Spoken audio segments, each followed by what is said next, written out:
2 Minute Flute Tip Tuesdays. Hello, it's Dr. Kristen Stewart.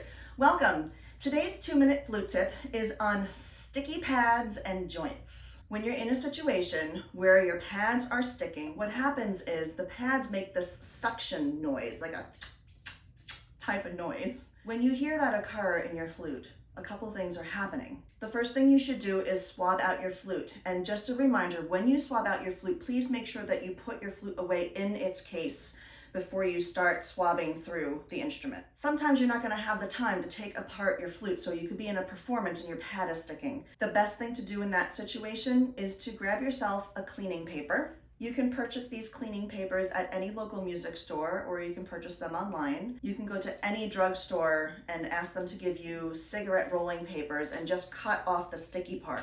And that's another option. Next, you take your cleaning paper and you put it underneath the key, but make sure that you do not pull it out. So you're just gonna gently blot. That should remedy the problem of the sticky keys. The next thing we're going to discuss today are sticky joints. The other term I use for the joints on the flute are tenons.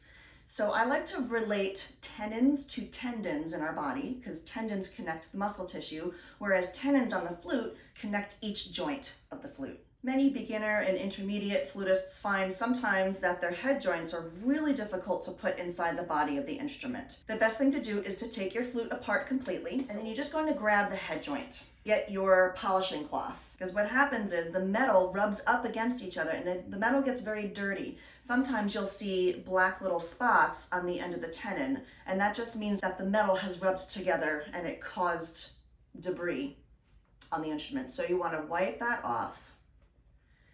And preferably, you should clean this tenon off every time before you put your instrument away.